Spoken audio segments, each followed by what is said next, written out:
Moi bo día a todas e todos. É para min un placer estar aquí. A verdade é que ver como evolucionan e crecen as xornadas Pensar con Orgullo, pois é un orgullo tamén, non? Pois, para min é un placer, ademais, presentar a ponente esta ponencia. Para min é un placer tamén, pois, ano tras ano ver como o Consello Galego da Cultura amosa o seu compromiso coa diversidade e co coñecemento,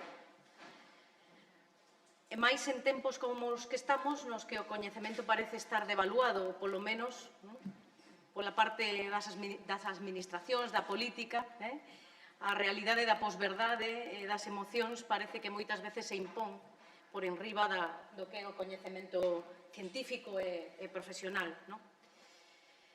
Tendo en conta tamén que o coñecemento é unha realidade que non é absoluta, que é unha realidade en constante evolución, ou debe serlo, e cambio, e polo tanto os tempos e o avance da investigación pois aportan novas formas, novos conceptos, revisan o que está xa feito. Nesta ocasión imos a reflectir sobre un tema que, dende o meu punto de vista, é moi complexo e controvertido, como é a relación entre o corpo e a sexualidade, o papel da ciencia, os sesgos da ciencia, e acompáñanos nesta ponencia a profesora Marta González García, compañeira, colega da Universidade de Oviedo, doctora en Filosofía e licenciada en Psicoloxía, e que forma parte da Rede Iberoamericana de Ciencia, Tecnología, Sociedade e Innovación, coordinada pola OEI. O seu traballo se desenvolve fundamentalmente no ámbito dos estudios sociais da ciencia, tecnología e sociedade, atravesado por moitos elementos, polo que puden ver ao analizar a súa produción científica, elementos que teñen que ver coa naturaleza, coa vida animal, co xénero, con todo aquelo, de alguna maneira, que se move no dualismo entre o natural e o artificial, non? Ao redor do cal, pois tamén nas ciencias sociais, na que eu me encaixo tamén como académica, pois foi clave, non? A relación entre a naturaleza e a cultura. Neste caso, o debate e a controversia actual está en si o sexo é algo inamovible, transparente, autoevidente, presocial, ou polo contrario, está suxeito aos procesos humanos e sociais que lle dan sentido, non? Dotamos de sentido ao sexo, o sexo é algo inamovible. A min, obviamente, como educadora, a reflexión filosófica pareceme a clave e o coñecemento filosófico para comprender e por luz, neste caso, sobre esta realidade, non? Pero non podemos esquecer que nesta realidade, que hoxe move e determina moitas veces os dereitos das persoas nos discursos imperantes, o coñecemento é luz, é imprescindible, pero tamén os valores, non? Coñecemento e xustiza social deben ser, dende o meu punto de vista como educadora, as aproximacións necesarias para dar resposta a esta realidade, a estas controversias, e non perder nunca de vista que o coñecemento ten que aportar luz e xerar calidade de vida para as persoas. Dende ese punto de vista, penso que Marta hoxe vai a facer unha aportación relevante, probablemente que nos vai dar moito que falar, e da que nunha segunda volta, despois da intervención de Marta, poderemos debatir todas. Marta, tes ti a palabra, estamos deseosas de escoitar. Gracias, Carmen. Gracias también a la otra Carmen, ¿no? por la invitación a esta jornada. Y gracias también a Eulalia, porque para mí es un placer estar aquí tan cerca, ¿no? También de mi casa, que siento primero no hablar en galego, ¿no? Aunque he puesto el título porque pues estamos aquí. Siento no poder hablar en galego, aunque mi lengua al asturiano se parece mucho, pero no me siento con la seguridad para hablar en galego aquí con vosotros. En cualquier caso, para mí, como decía, es un placer estar en esta sesión porque no sé si os voy a divertir, espero que sí también, como decía antes Eulalia, ¿no? Porque estas cuestiones, además de polémicas, ¿no? Como decía Carmen antes, pues para mí también tienen la diversión, entre comillas, de la fascinación epistémica que me produce pensar sobre esto. Entonces también os quiero transmitir un poco ese gusto con el que yo trabajo estas cuestiones, que tienen también esa otra parte que también mencionaba Carmen antes, de que, bueno, es un divertimento, pero es un divertimento muy serio, porque tiene obviamente implicaciones sobre las vidas de las personas, ¿no?, de cuyos cuerpos estamos hablando. Entonces, pues desde esa bueno, pues, doble sensación, ¿no?, de la fascinación intelectual y de la responsabilidad política, ¿no?, es desde donde yo quiero plantear este tema, que efectivamente pues, es un tema complicado y polémico. Entonces, para mí es un placer, como decía, poder hablar de esto en un escenario como este, ¿no?, y dentro del marco de estas jornadas, de pensar con orgullo, porque, bueno, pues realmente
los problemas de la disfunción sexual masculina, ¿no?, en los hombres.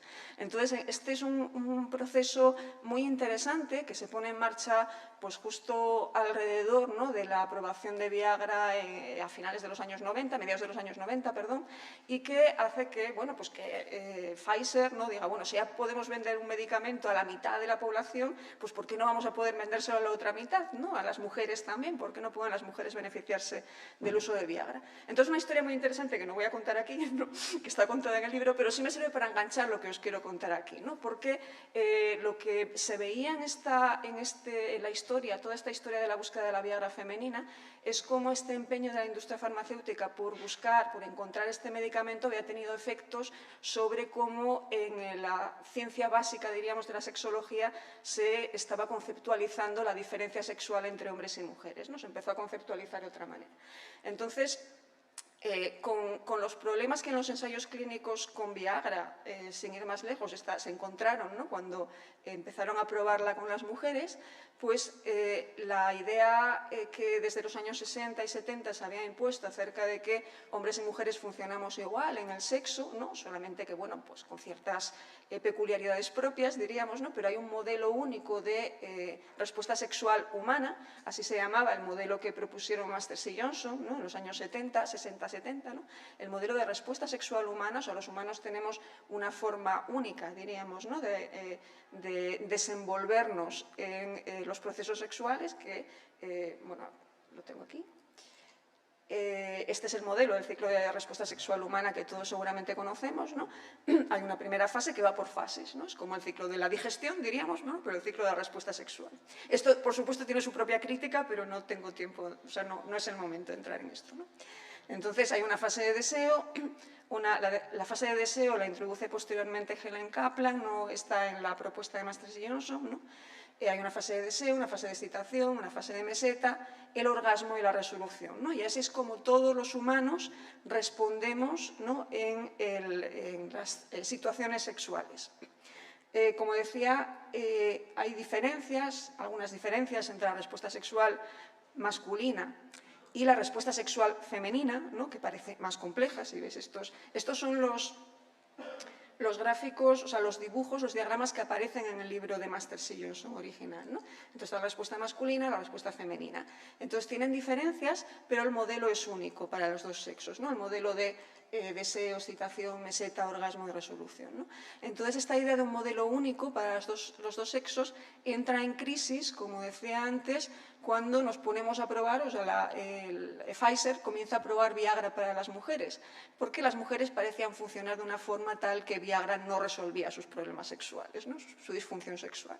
Y entonces empiezan a aparecer modelos de respuesta sexual femenina diferenciados con respecto al modelo de respuesta masculina sigue siendo Viagra no resuelve, ¿no? Porque funciona sobre esta fase, la fase de la excitación, y entonces es muy eficaz para resolver los problemas de la disfunción sexual masculina, pero no ocurre así con la femenina, perdón, y entonces aparecen modelos alternativos que explican la respuesta sexual femenina, como este modelo de Rosemary Basson, que es un modelo que ella propone a principios del siglo XX, o sea, en el año 2001, que es un modelo, como veis, el estándar de Masters y Johnson es lineal, este es un modelo circular, ella lo llama basado en la intimidad, ¿no? El ciclo de respuesta sexual femenina. Entonces, la base de este modelo es que las mujeres respondemos de una forma diferente a los estímulos sexuales y que en las mujeres el sexo no comienza con la fase del deseo, diríamos, ¿no? Por eso es circular, no hay un punto exacto que sea el deseo en el que empieza, sino que empieza con, es más bien receptivo, ¿no? La respuesta sexual en la mujer. Entonces, no hay tanto un impulso sexual espontáneo, sino que lo que hay es cierta receptividad a los estímulos sexuales que tiene que ver con condiciones biológicas y psicológicas previas, ¿no?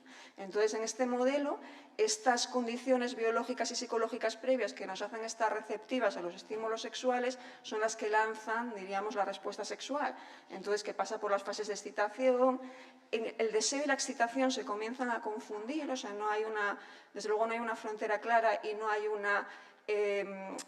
no va primero el deseo antes que la excitación, ¿no? Sino que se producen un poco al mismo tiempo y el objetivo no es el orgasmo, como es el culmen, el orgasmo, el modelo lineal de Masters y Johnson, sino la satisfacción emocional y física, ¿no?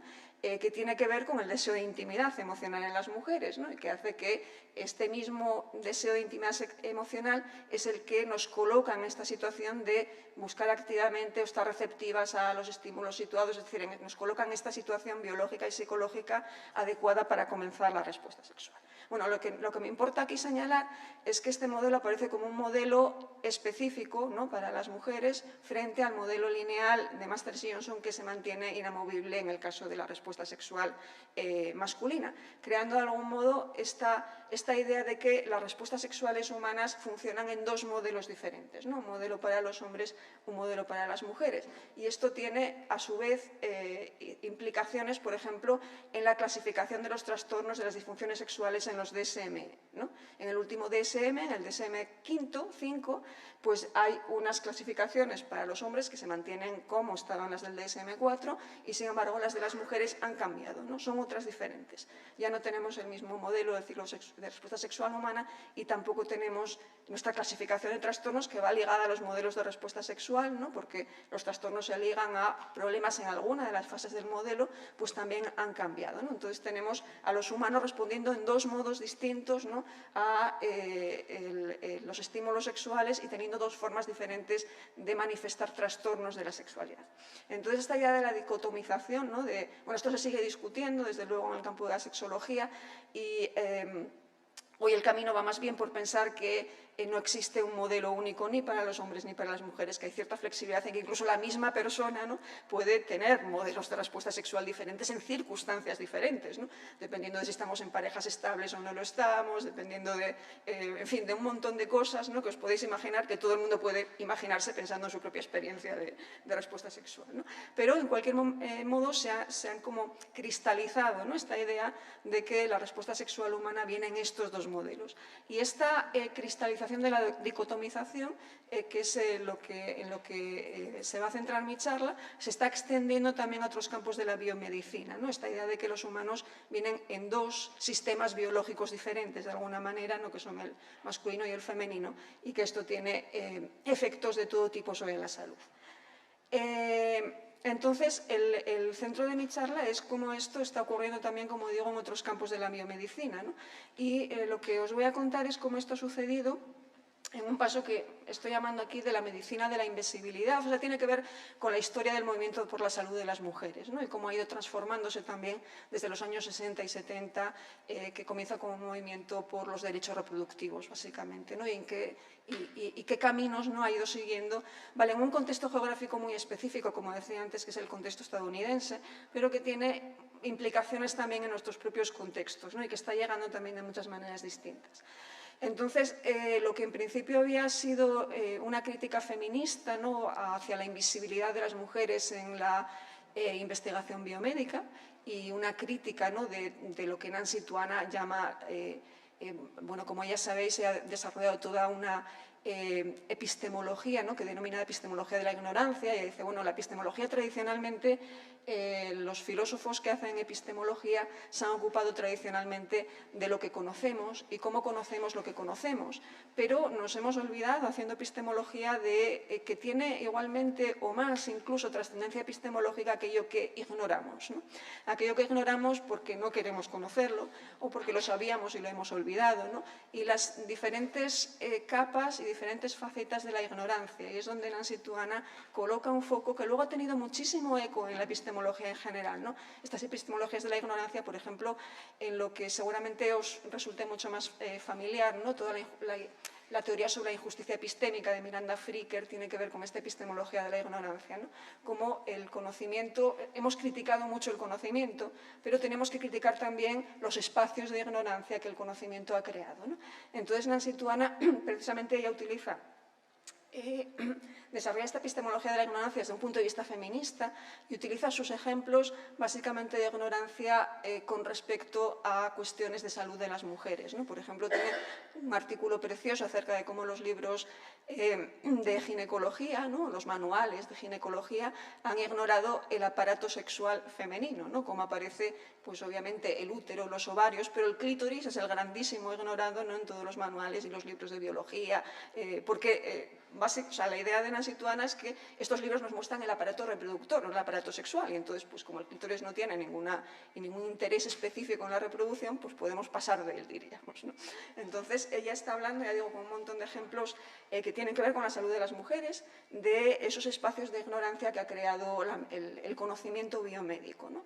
Entonces, la idea es partir de ahí, ¿no?, de esta epistemología de la ignorancia y de cómo el movimiento por la salud de las mujeres está reivindicando, empieza a reivindicar en los años 60 y 70, ¿no?, todos estos espacios de ignorancia, y cómo esto se ha transformado a partir básicamente de los años 90 en una medicina basada en el sexo, o sea, de la medicina de la invisibilidad, que es esta que critica esta epistemología de la ignorancia y el primer movimiento por la salud de las mujeres de los años 60 y 70, ¿no?, pues hemos ido pasando a lo que hoy en día se tiende a llamar como medicina específica de género o medicina basada en el sexo, que es un tipo de medicina que entronca obviamente directamente con esta reivindicación de los cuerpos de las mujeres han sido olvidados, ¿no?, o han sido mal interpretados o han sido mal medidos, ¿no?, pero que lo hace de una forma muy peculiar, ¿no?, y conceptualizando de una manera muy específica el sexo como variable biológica, ¿no?, que es de lo que se trata aquí.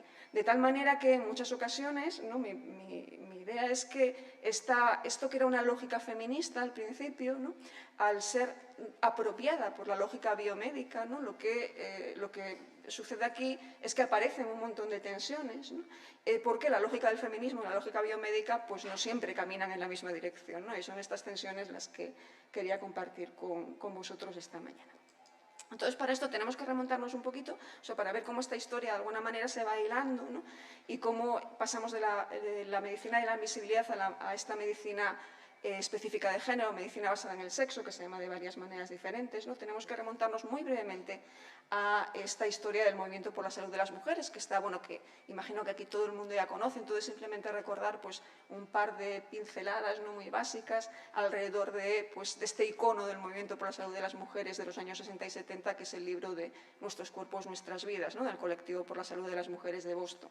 Entonces el movimiento aparece en los años 60 y 70, pues ligado a todos los al movimiento feminista, feminista de esa misma época, cómo critica la medicalización y al control médico sobre los cuerpos de las mujeres, y está pues muy ligado básicamente a los temas de salud reproductiva, ¿no? Entonces ahí las críticas van a muchos niveles diferentes, por ejemplo, todo lo que tiene que ver con los anticonceptivos. Hay una reivindicación, por supuesto, del empoderamiento sobre la capacidad, nuestra propia capacidad reproductiva, pero al mismo tiempo hay una crítica también de los riesgos que con los cuerpos de las mujeres se han tomado en el desarrollo de los medicamentos, ¿no? Tanto en los ensayos clínicos, que ya sabéis que se hicieron pues, sin consentimiento informado, por supuesto, con mujeres puertorriqueñas, como con los riesgos de las propias mujeres que empezaron a tomar la píldora recetada por sus médicos, ¿no? Porque esas primeras píldoras que tenían cargas hormonales altísimas, pues tenían también efectos secundarios pues, muy graves y muy serios, ¿no? Entonces, pues hay toda una crítica ahí que tiene que ver, ya digo, que va a muchos niveles diferentes y que tiene que ver con temas de salud reproductiva y con críticas también, que son críticas no solamente digamos, de fisiología, sino también estructurales, ¿no? Porque, bueno, pues sí se toman riesgos con los cuerpos de las mujeres, pero también depende de qué cuerpos de las mujeres estemos hablando, los riesgos son unos u otros, diríamos, ¿no?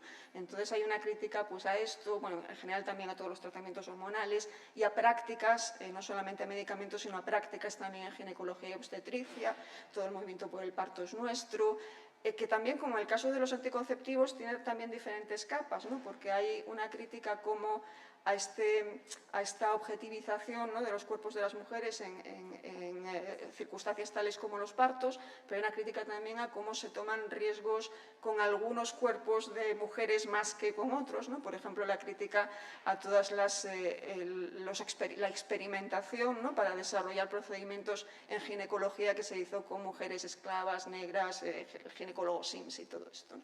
Entonces tenemos ahí estas críticas del movimiento por la salud de las mujeres que se tratan de empoderar a las mujeres, de escuchar sus propias voces, ¿no? y de bueno, pues hacer esta crítica al control médico sobre los cuerpos de las mujeres. No solo, ¿no? pero el movimiento por la salud de las mujeres de los años 60 y 70 está muy centrado, como estaba en los ejemplos que os estaba poniendo, muy centrado en temas de salud reproductiva. Y a partir de los años 80 va ampliando, diríamos, se va generalizando otros temas de salud que no son estrictamente los temas relacionados con la salud reproductiva, ¿no? Entonces, por ejemplo, aparecen algunos hitos, ¿no? o algunas tendencias de esta generalización de lo que eran críticas a temas de reproducción a otros ámbitos de salud más general, por ejemplo, que tienen que ver con lo que vamos a hablar después, ¿no? La talidomida y sus consecuencias, ¿no? Sabéis que la talidomida pues, tuvo pues, los efectos secundarios del medicamento, tiene consecuencias reguladoras, ¿no? En el caso, ahora lo vamos a ver después, con la prohibición de utilizar cuerpos de mujeres embarazables, ¿no? en ensayos clínicos con medicamentos, por los efectos que estos puedan tener sobre los fetos.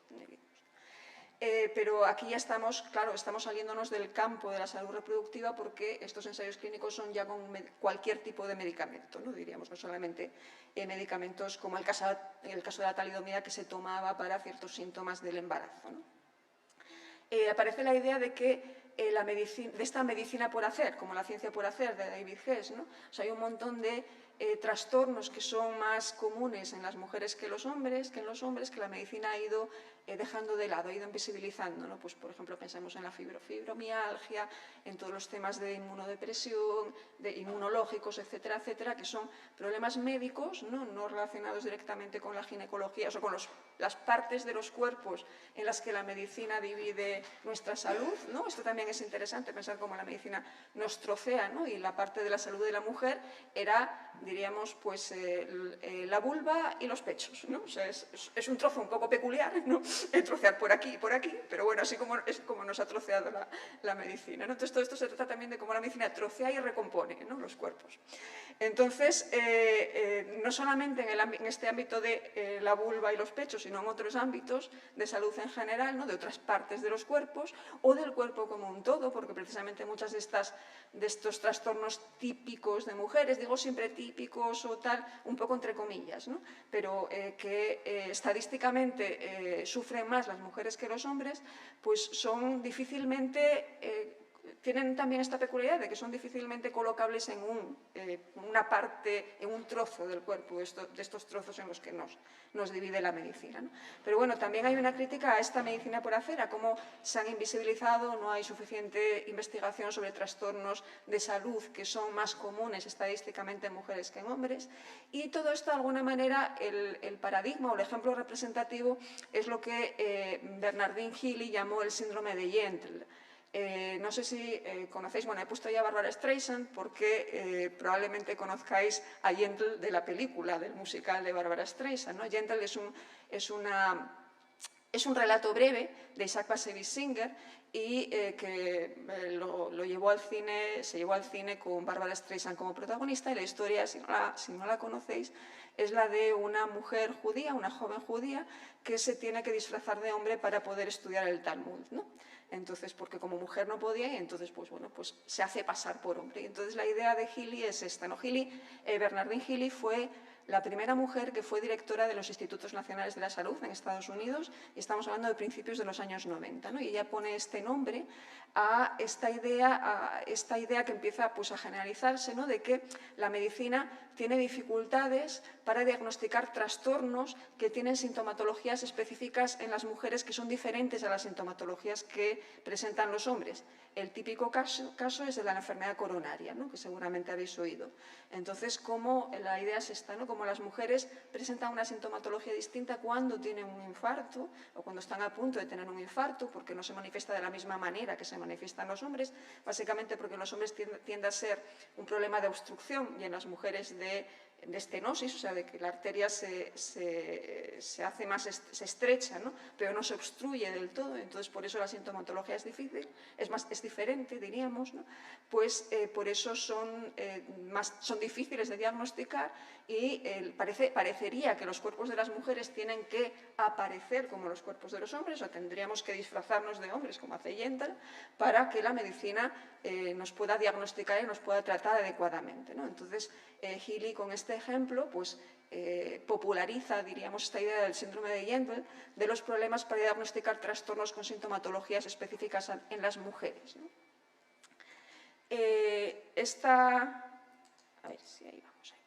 Esta es precisamente en este momento, en los años 90, ¿no? Digo, el síndrome de Yentl, la idea del síndrome de Yentl, no por supuesto el síndrome de Yentl, sino la idea del síndrome de Yentl aparece en el año 91 y es un momento, yo digo, crucial en esta historia que os estoy contando, porque es el que marca de alguna manera este paso entre estos dos momentos del movimiento por la salud de las mujeres, ¿no? Este movimiento de los años 60 y 70, que es un movimiento político, reivindicativo, activista, centrado en la salud reproductiva, y el movimiento por la salud de las mujeres posterior, a partir de los años 90, que es un movimiento que no está centrado en la salud reproductiva, sino que entiende sino en el cuerpo como un todo, ¿no?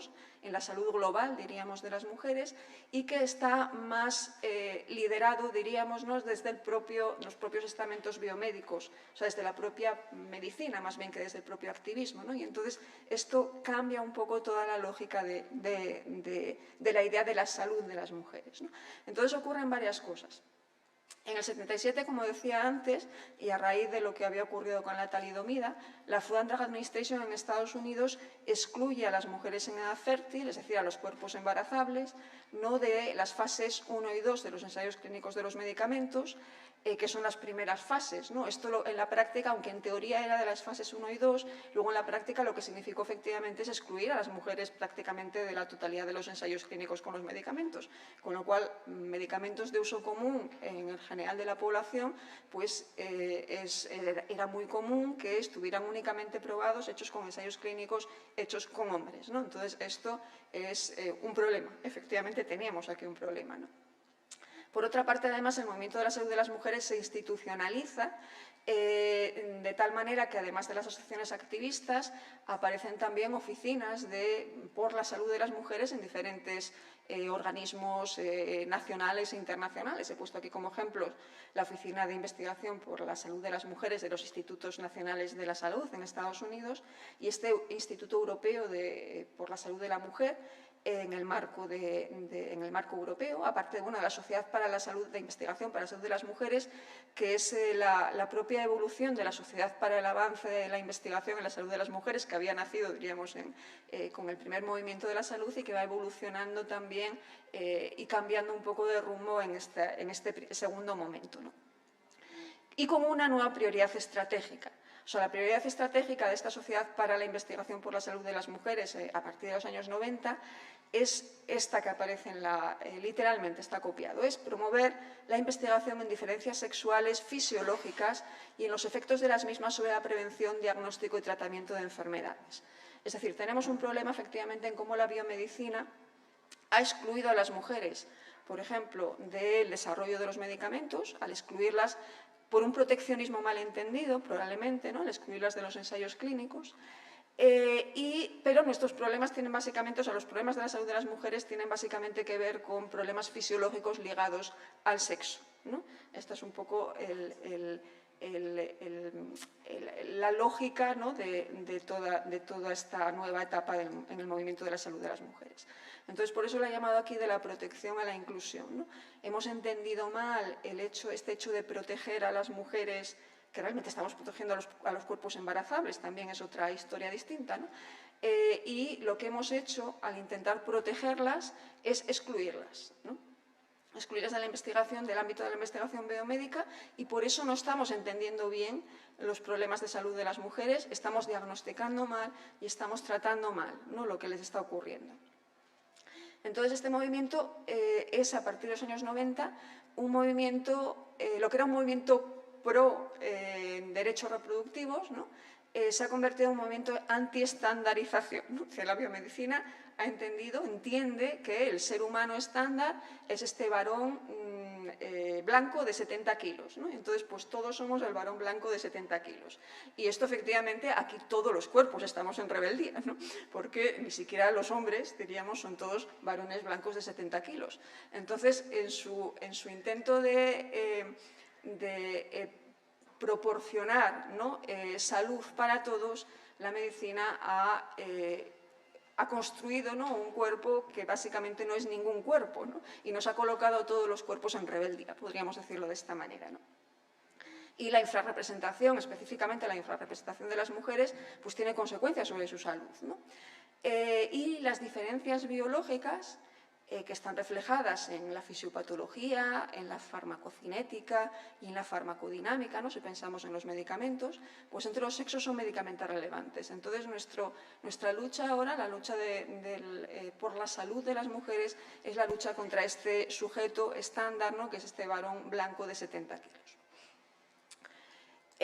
Algún precio de esta exclusión, o sea, de estandarizar la salud de esta manera y de eliminar, ¿no?, a las mujeres de estos estadios previos de la investigación, que hace que, bueno, pues no las estamos diagnosticando, no las estamos tratando bien, ¿no? Como decía, la enfermedad coronaria es efectivamente el ejemplo más paradigmático y el que aparece continuamente, ¿no?, cuando se habla de estos efectos de este precio de la exclusión, ¿no? Porque la enfermedad coronaria se ha entendido tradicionalmente como una enfermedad típica de hombres y especialmente preocupante porque típica de hombres en edades pues, bastante jóvenes, ¿no? Entonces es algo que no nos podemos permitir como sociedad, que pues, los hombres de 40 y tantos años pues, estén muriendo de infartos, ¿no?, continuamente. ¿Qué ocurre? Que las mujeres también mueren de infartos, pero lo hacen en general, o lo tendían a hacer, ¿no?, pues a una edad más tardía, con lo cual no parecía un problema tan grave y no parecía un problema tan saliente, ¿no?, como el problema en los hombres. Es abordada, ya digo, por la biomedicina tradicionalmente como una enfermedad de hombres y hay muchísimos estudios que se han hecho sobre enfermedad coronaria únicamente con hombres. Por ejemplo, es famoso este estudio del 73 que se llama el ensayo de intervención de factores múltiples de riesgo, y que además las siglas son Mr. Fit, lo cual es muy adecuado, ¿no?, las propias siglas, ¿no?, Mr. Fit, que se hizo con 12.866 hombres y 0 mujeres, ¿no? Es uno de los estudios más mencionados en este sentido. Y luego hay otro muy famoso también, que seguramente del que habéis oído hablar, que es el estudio sobre la aspirina, que es un estudio sobre si la aspirina realmente es útil para prevenir la enfermedad coronaria, ¿no? Que es un estudio que se hizo con médicos y se hizo con 22.000 médicos varones, ¿no? Entonces, con lo cual pues, había un mar de ignorancia precisamente acerca de si la aspirina tenía alguna utilidad, algún beneficio preventivo en el caso de las mujeres. Claro, en este caso, o sea, está por una parte, ya digo, las reglamentaciones o las normativas, ¿no? Que excluyeron a las mujeres de los ensayos clínicos durante mucho tiempo, por los motivos que mencioné antes, pero luego hay en qué sujetos intervienen en los ensayos clínicos, hay también muchísima casuística y muchísima pragmática, ¿no? O sea, muchos casos son los sujetos que tenemos a mano. Entonces, si los ensayos clínicos o los estudios de este tipo se hacen con algunas poblaciones muy determinadas, por ejemplo, poblaciones que algunas son, diríamos, son poblaciones vulnerables y otras no tanto, ¿no? Por ejemplo, se han hecho muchos estudios en cárceles. Entonces, pues son los que tenemos ahí. Si lo hacemos en una cárcel de hombres, pues va con hombres, ¿no? Pero otros se hacían con estudiantes, por ejemplo. Por eso digo, hay poblaciones vulnerables y no, lo que hay es oportunismo. O sea, ¿a qué población tenemos acceso, diríamos? Entonces, en este caso, el estudio de la aspirina se hizo con médicos. Y entonces, ¿qué pasaba en los años 70 con los médicos? Que eran básicamente hombres. Ahora es justamente lo contrario, ¿no? Pero en este momento eran básicamente hombres. Había alguna mujer, pero dijeron, bueno, para poner 2 o 3, pues no ponemos a ninguna, porque esto igual nos lía más que otra cosa, ¿no?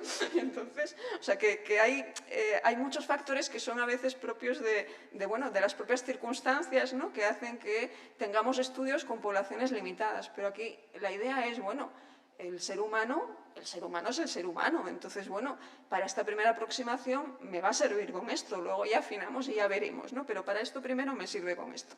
Pero no siempre sirve, claro, este es el asunto. Y entonces este estudio de la aspirina pues se hizo con médicos por este motivo, ¿no? Porque casi todos eran varones, había alguna mujer, pero había muy pocas, y entonces pues prefirieron excluirlas pues, para no meter variables que pudieran estar distorsionando, diríamos, los resultados del asunto, ¿no? Pero claro, esto tuvo el efecto de que efectivamente durante mucho tiempo, y todavía hay debate, sigue habiendo debate acerca de si la aspirina tiene el mismo efecto preventivo sobre la enfermedad coronaria en las mujeres que en los varones. Es algo que se sigue debatiendo, ¿no? En cualquier caso, la idea de que en toda la investigación y el tratamiento sobre la enfermedad coronaria hay un campo grande de ignorancia sobre las mujeres, en el sentido de la epistemología de la ignorancia actuana, pues es una idea que se extendió desde los años 90 y que hizo que, bueno, pues que se estén implementando muchísimas, en la terminología de Siebinger, innovaciones de género para poder corregir este sesgo, ¿no? Que encontramos ahí, ¿no? Que tienen que ver con estudios e investigaciones sobre sintomatología, sobre instrumentos también de diagnóstico, porque la angiografía, por ejemplo, pues tampoco tiene el mismo valor diagnóstico en según qué cuerpos, ¿no? Entonces hay muchas innovaciones de género o muchas identificaciones de problemas, de sesgos, ¿no? que están pues saliendo a la luz a raíz de esta crítica o esta denuncia, ¿no? En fisiopatología, factores de riesgo y prevención. Por ejemplo, hoy en día, cuando las mujeres han empezado a tener vidas más parecidas a las de los hombres, ¿no? En términos de fumar, del alcohol, de las vidas, del estrés laboral, etcétera, etcétera, también se han ido igualando un poco el momento en el que las mujeres presentan problemas cardíacos, que antes era mucho más tarde que los hombres y ahora se va igualando también, con lo cual nos indica que, que no únicamente el sexo como variable biológica está funcionando aquí, ¿no? Pero también hay que decir que donde más, o algunas de las intervenciones que han tenido más efecto, ¿no? en corregir el sesgo de cómo se diagnostica y se trata, o la rapidez con la que se hace esto en las mujeres con respecto a los hombres, son intervenciones que no tienen que ver con ensayos clínicos o investigaciones de laboratorio en la fisiología de los hombres y las mujeres, sino de los circuitos de los cuidados y los tratamientos, ¿no? Por ejemplo, la introducción, una de las mejores herramientas para eludir esa desigualdad en cómo se diagnostica y se trata la enfermedad coronaria en las mujeres y los hombres, es la introducción de protocolos neutros en los hospitales, ¿no? De tratamiento de una persona que entra por urgencias con determinadas sintomatologías. Entonces, estos protocolos son los más eficaces, o sea, que tener un protocolo claro, ¿no?, es lo más eficaz para eliminar desigualdades, no solamente que tienen que ver con el sexo o con cómo las mujeres son infradiagnosticadas con respecto a los hombres, sino también con otro tipo de sesgos de raza, de clase, de todos los que nos podamos imaginar, ¿no? Tener un protocolo neutro es quizá lo más eficaz en estos casos, bueno, lo que se ha demostrado con mayor eficacia para corregir estas desigualdades en la identificación de un problema coronario en este caso. Y bueno, y otro caso de precio de la exclusión, ¿no?, son todos los casos que tienen que ver con las reacciones adversas a los medicamentos, ¿no? ADR son las reacciones adversas a los medicamentos.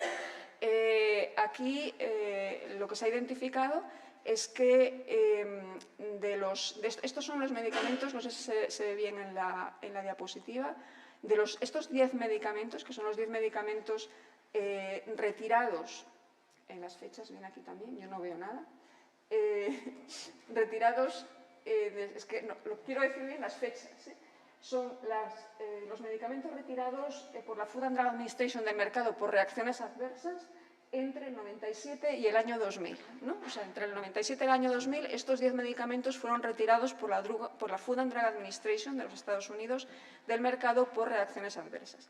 Y de estos 10 medicamentos, menos estos dos, el resto de estos 8 medicamentos estaban más prescritos a mujeres que a hombres. Algunos de ellos porque los trastornos, diríamos, eran más propios de mujeres que de hombres, o más sufrían las mujeres en mayor proporción que los hombres, y los otros dos no, ¿no? Entonces, tenemos de los 10 medicamentos retirados por la Food and Drug Administration por reacciones adversas, 8 de ellos eran medicamentos que tomaban más mujeres que hombres, ¿no? Lo que esto quiere decir también es que estamos igual medicando mal a las mujeres, o estamos medicándolas de acuerdo con ese hombre estándar, ¿no?, ese varón blanco de los 70 kilos que decíamos antes, ¿no? Entonces, todos estos son dos ejemplos nada más, ¿no?, de las reacciones adversas a los medicamentos y la enfermedad coronaria, que justifican esta idea, ¿no?, de que la biomedicina, no únicamente la que tiene que ver con estas partes del cuerpo que habíamos colocado, ¿no?, en el cajón de la salud de las mujeres, ¿no?, sino con todo el cuerpo en general, ¿no?, está siendo injusta, diríamos, con las mujeres, está creando esos espacios de ignorancia y de daño, ¿no?, incluso no solamente de ignorancia, sino también de daño para la salud. Entonces, ¿por qué esto ocurre y qué es lo que podemos hacer o lo que debemos hacer para abordar estos problemas que nos estamos encontrando, ¿no?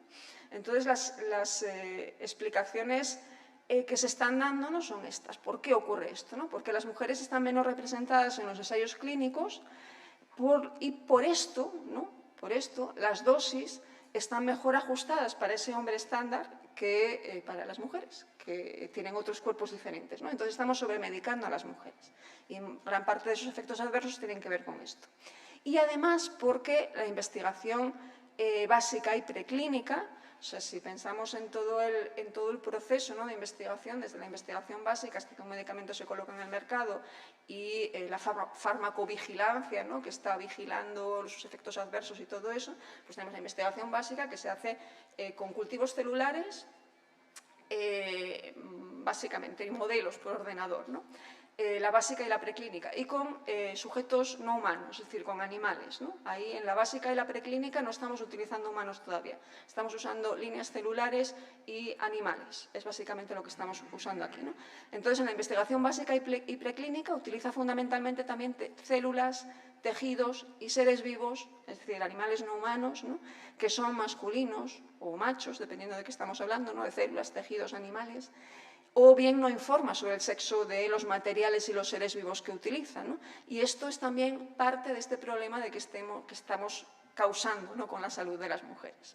Entonces, en el nivel de los ensayos clínicos, efectivamente hemos dejado fuera a las mujeres por distintos motivos, pero luego también esto es un efecto de que la investigación básica y preclínica, que ya que no usa sujetos humanos, sino que usa células, tejidos, animales, etcétera, etcétera, está haciéndose también con materiales de sexo masculino, diríamos, ¿no? Y también ahí hemos dejado fuera a las mujeres. Y entonces todo esto como resultado tiene estas injusticias, ¿no?, con la salud de las mujeres.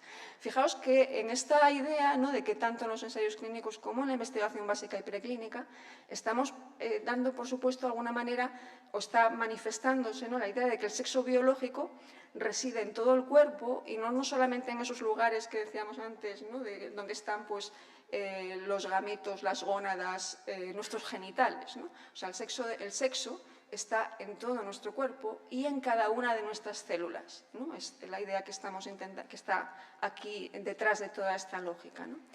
El sexo biológico reside entonces en todo el cuerpo y no solamente en los lugares anatómicos de las diferencias sexuales primarias y secundarias. Lo que estamos diciendo también hemos eliminado a las mujeres de los ensayos clínicos, pero las hemos eliminado también cuando investigamos con células y con tejidos, ¿no? Entonces, las soluciones que estamos aquí, que se están proporcionando, por la parte de los ensayos clínicos, por supuesto, por la parte de la Food and Drug Administration y también la Agencia Europea del Medicamento, ¿no?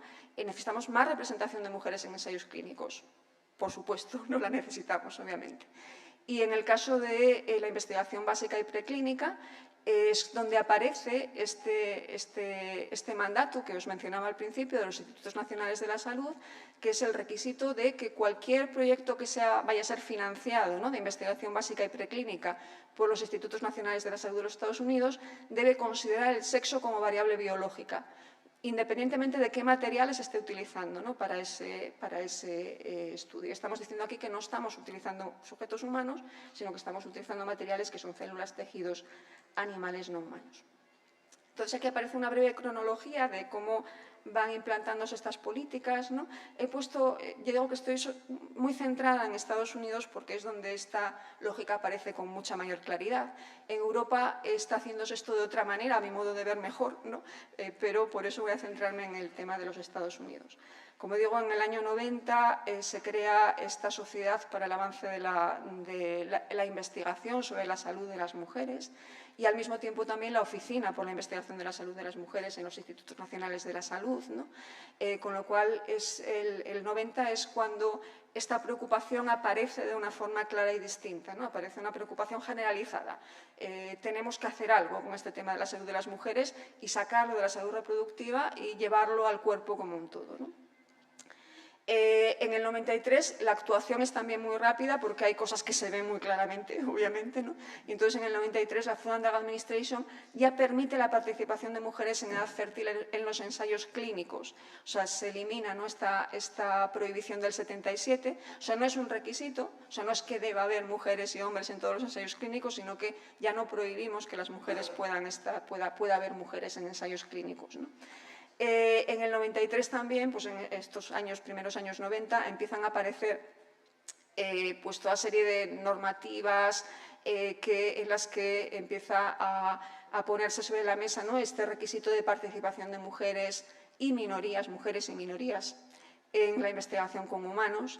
Y bueno, pues aparecen también una serie de informes, ¿no? Por ejemplo, es muy importante el informe de 2001 de la General Accountant Office, ¿no?, sobre los efectos adversos de los medicamentos en las mujeres, que se titula ¿Importa el sexo?, ¿no? ¿Does sex matter? Y finalmente en 2015, o sea, ya veis que la idea va siendo, tenemos un problema con las mujeres y el problema va llevándose cada vez más adentro del cuerpo, ¿no? O sea, es un poco este proceso donde este problema de estamos siendo injustos o la medicina no está tratando adecuadamente los problemas de la salud de las mujeres, se va llevando no fuera, sino dentro, ¿no? Es el proceso que estoy aquí contando. Se va llevando hasta las células, o sea, no hacia las situaciones estructurales, problemas, desigualdades que están fuera de los cuerpos, sino cada vez está más dentro de los cuerpos, ¿no? Cada vez está más dentro de los cuerpos y los cuerpos cada vez son más dicotómicos. O sea, las células, los tejidos, todo está en dos modelos. O sea, estamos en un camino en el que este sujeto estándar de los 70 kilos se ha convertido ahora en dos sujetos estándar, ¿no? O sea, el varón blanco de los 70 kilos y la mujer blanca de 60 o de 55 o de los que sean, ¿no? O sea, llevar el problema cada vez más dentro de los cuerpos y no cada vez más fuera de los mismos, diríamos, ¿no? Es el problema al que quería apuntar. Entonces, este es el mandato de los Institutos Nacionales de la Salud, ¿no? Como digo, es un mandato de 2015 que tiene que ver con toda esta lógica, este proceso, esta evolución que estoy contando. Entonces, bueno, el mandato es que los proyectos con animales vertebrados y humanos financiados por los Institutos Nacionales de la Salud deben dar cuenta, todos los proyectos, para poder ser financiado, ¿no?, debe dar cuenta del papel del sexo como variable biológica. En principio, es únicamente, el mandato es relativamente reciente todavía, es solamente con animales vertebrados y humanos porque no saben muy bien todavía qué hacer con los tejidos y las células, ¿no? Pero la idea es que también con tejidos y células, o sea, con células, tejidos, animales vertebrados y humanos, ¿no?, todos los proyectos financiados por los Institutos Nacionales de la Salud deben dar cuenta del papel del sexo como variable biológica. Esto se liga tanto a reducir esa problemática con la salud de las mujeres, como también a intentar abordar el problema de falta de rigor y transparencia en la ciencia, ¿no? Que sabéis que hay una crisis, o la parte de la ciencia está sufriendo ahora una crisis de replicabilidad, ¿no? O sea, parece que es muy difícil replicar los experimentos, hay muchísima opacidad, ¿no?, al respecto, y entonces, bueno, la idea es también, si esto se hace público, o sea, tú estás investigando con células, pues dinos estas células, ¿no?, si vienen de cuerpos masculinos o femeninos, es parte de lo que hay que decir, ¿no?, porque así esto mejora la transparencia, el rigor y también la capacidad de replicar este experimento, este ensayo que tú estás haciendo aquí, ¿no?, porque si yo lo hago con otras células diferentes, pues a lo mejor me sale de otra manera distinta, ¿no? Entonces necesitamos esto también para mejorar este problema que tiene que ver con el rigor y la transparencia en la ciencia. Entonces, la idea, por supuesto, es que considerar el sexo como variable biológica en todas las preguntas de investigación, en el diseño, en la recolección de datos, en análisis de los resultados, en la comunicación, pues es muy importante para la validez y la generalizabilidad, ¿no?, de los resultados, y que puede fortalecer, ya digo, tanto la aplicabilidad de la investigación biomédica, la salud de las mujeres, en definitiva, y el propio rigor de la ciencia. Bueno, si pensamos este cambio, ¿no?, que nos está proponiendo este mandato de los Institutos Nacionales de la Salud, que es decir, bueno, hemos cometido una injusticia con las mujeres, construyendo, diríamos, ¿no?, la biomedicina a través de un sujeto estándar que desde luego no es universal y no representa a todos los sujetos, a todos los cuerpos, ¿no? Esto es específicamente serio en el caso de las mujeres porque las hemos dejado fuera, y entonces tenemos que colocar los cuerpos de las mujeres en la biomedicina, ¿no? Y para colocar los cuerpos de las mujeres en la biomedicina lo tenemos que hacer desde el principio. O sea, como decía antes, hemos hecho todo esta reducción, ¿no?, del sexo hasta las células, y entonces cualquier investigación que se haga biomédica tiene que dar cuenta del sexo como variable biológica, que lo que esto significa en la práctica es decirnos si los materiales que estás utilizando son de aquí o de aquí, ¿no? O sea, pertenecen al hombre de 70 kilos o a la mujer de 60, ¿no? Esta es la idea. Entonces, si pensamos así, que esta es la forma de abordar las desigualdades de salud, las desigualdades de género en salud, pues podemos encontrarnos con también algunos problemas, ¿no? Pongo dos ejemplos. Uno es ejemplos que son en el otro caso, pues digo, tenemos aquí muchas tensiones, ¿no? O sea, antes veíamos el precio de la exclusión y ahora vemos los riesgos del exceso de diferencias, ¿no? Este es un ejemplo que puede parecer un poco tonto, pero que es muy paradigmático de lo que puede estar ocurriendo, ¿no? Las rodillas son rosas y azules. De las muchísimas cirugías de recambio de rodillas que se hacen en el mundo, pues mayoritariamente estas cirugías de recambio de rodillas se hacen con mujeres, ¿no? Entonces los recambios a las rodillas artificiales, diríamos, pues también se habían hecho, bueno, se han hecho con pruebas de sujetos de ambos sexos, pero también estaban hechas mayoritariamente con sujetos masculinos. Y si pensamos en una rodilla, pues realmente es una parte del cuerpo que probablemente tengamos de una forma diferente los hombres y las mujeres, ¿no? Básicamente las mujeres tendemos a tener las caderas más anchas y esto hace que los ángulos de las piernas sean diferentes y que, bueno, pues tenemos motivos, ¿no?, para sospechar que los implantes de rodillas deberían ser distintos en las mujeres que en los hombres. Entonces, con esta idea, No sé si se lee el texto que aparece en esta. Esto es un anuncio de implantes específicos de rodillas para mujeres. No sé si se lee el texto, pero dice, es una empresa que se llama Zimmer, ¿no? Que hace rodillas de género, diríamos, ¿no? Que hace implantes para mujeres e implantes para hombres. Que ya digo, es una cosa que tiene mucha lógica, ¿eh? A simple vista no parece ninguna tontería, ¿no? Que tengan que ser diferentes los implantes. Y entonces, pero el anuncio dice esto. Desde las ropas que llevamos hasta nuestro gusto en el cine, las mujeres son diferentes de los hombres. De hecho, la investigación lo que nos dice es que somos tan diferentes, hasta nuestras rodillas incluso son diferentes, ¿no? Y sin embargo, hasta este momento, todos los implantes de rodilla han sido diseñados basados en un tamaño medio de tanto hombres, de las rodillas combinadas de hombres y de mujeres, ¿no? Y esto es el anuncio está tomado de la website, de la página web de Zimmer, que es esta empresa que hace implantes de rodillas, ¿no? Entonces, bueno, no voy a comentar el texto, ¿no? Porque se comenta por sí mismo, ¿no? Pero ¿qué ocurre con los implantes rosas y azules de rodillas? Pues que esta es la rodilla, este es el implante para mujeres. Que todos los estudios que se han hecho no demuestran que mejore en absoluto, ¿no? Ni la longevidad, ni la eficacia, ni la adaptación, ¿no? Un implante específico de mujer frente a los implantes tradicionales. Diríamos, no hay nada que nos indique que estos implantes son mejores más que la propia retórica del asunto, o sea, la propia narración, ¿no? El propio discurso. Más bien lo que nos dicen, o sea, lo que todos los ensayos que se han hecho a posteriori nos dicen es que da igual, o sea, lo que realmente la variable o el factor que realmente es más indicativo de qué tipo de implante de rodilla necesitamos no es el sexo, o sea, no es si somos mujeres o hombres, sino que es la longitud del fémur. O sea, el tipo de implante que necesitamos depende básicamente de lo largo que sea nuestro fémur y no de si somos mujeres o hombres. Entonces, este, ya digo, es un ejemplo como muy básico, pero transmite muy bien la idea que quiero transmitir yo también aquí, que es que el sexo como variable biológica se está utilizando en todos estos mandatos y en toda esta medicina basada en el sexo, basada en el género, como sustituto de otras variables que son las que realmente importan, ¿no? Y que lo que hacemos es oscurecerlas. O sea, que estamos, al colocar estos dos cajones, ¿no? El hombre de 70, la mujer de 60, y decir, bueno, ¿esto de qué depende? Del sexo. ¿Tú en qué cajón estás? ¿En este o en este? Entonces estamos realmente invisibilizando, estamos creando muchos espacios más de ignorancia, porque ahí la variable sexo no es una variable única, homogénea, que se manifieste igual en todas las investigaciones que hacemos o en todos nuestros intentos de diagnóstico y tratamiento de problemas de salud, ¿no? Sino que la estamos usando muchas veces ocultando los factores que realmente importan, en este caso la longitud del fémur, y que son factores que están relacionados con el sexo, lo pueden estar estadísticamente, por ejemplo, ¿no? Las mujeres tendemos a tener el fémur más corto que los hombres, vale, de acuerdo, ¿no?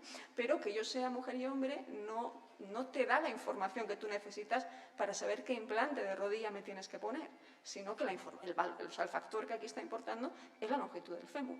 Entonces, estamos creando, ¿no? O sea, usando el sexo como variable biológica, como una variable independiente única que lo que está ocultando es su propia multiplicidad, ¿no? Y su propia diversidad, diríamos, ¿no?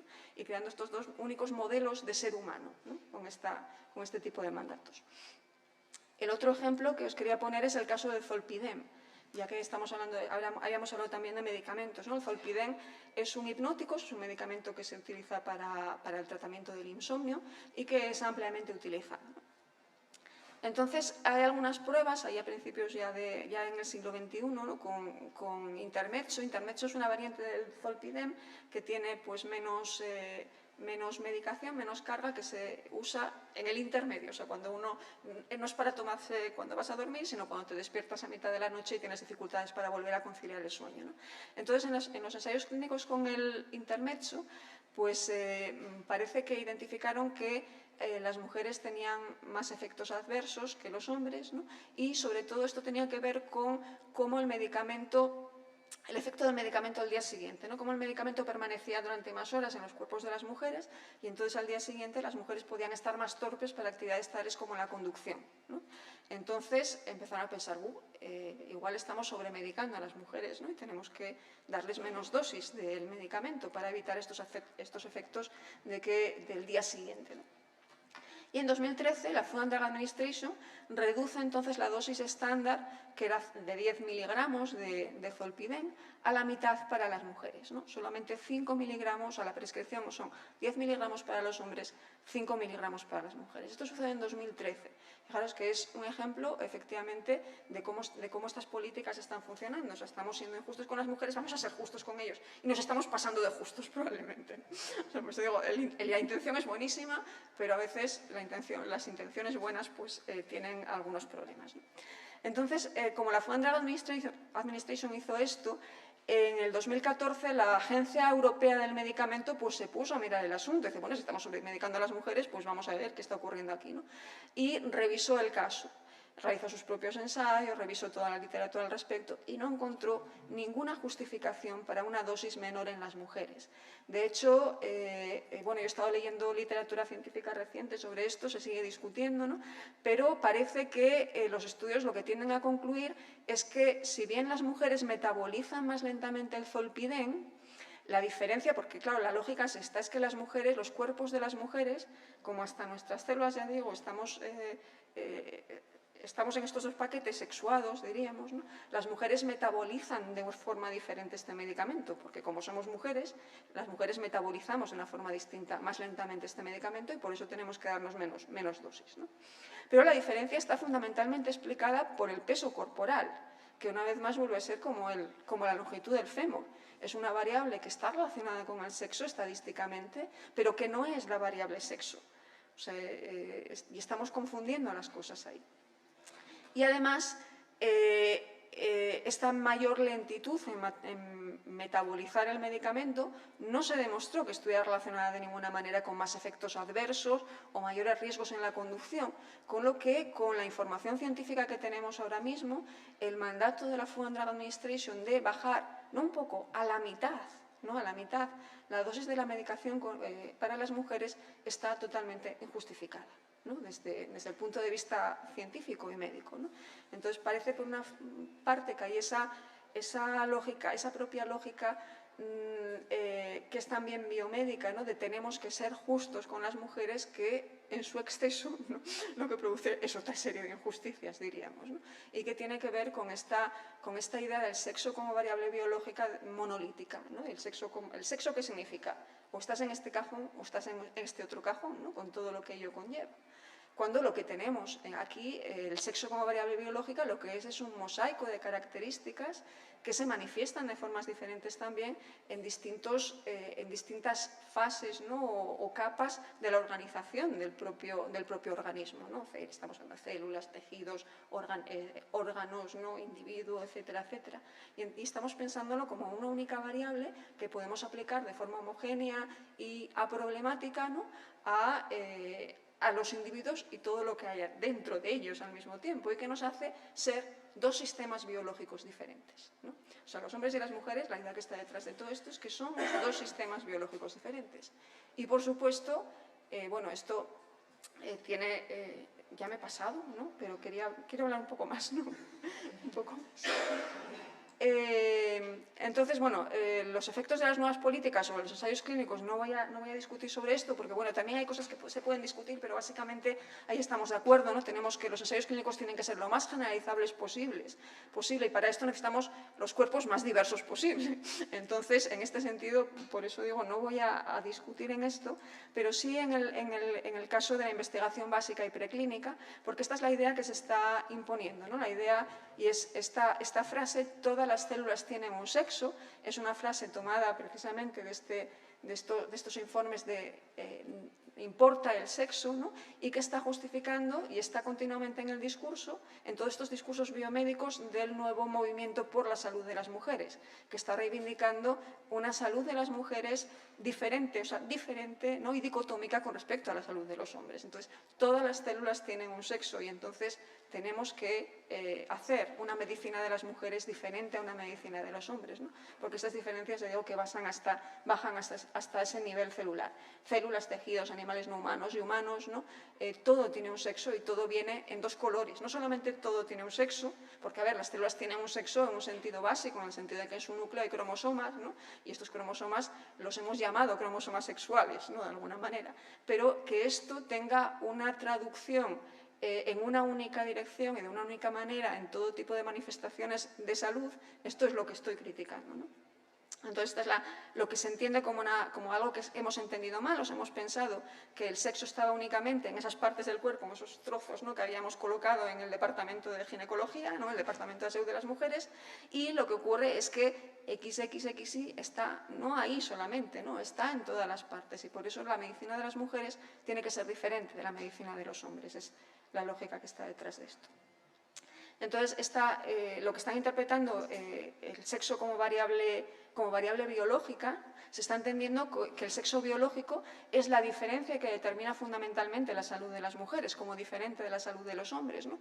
Que hombres y mujeres son dos sistemas biológicos diferentes, que podemos aislar y definir de forma no problemática y homogénea en todas las investigaciones ese sexo como variable biológica.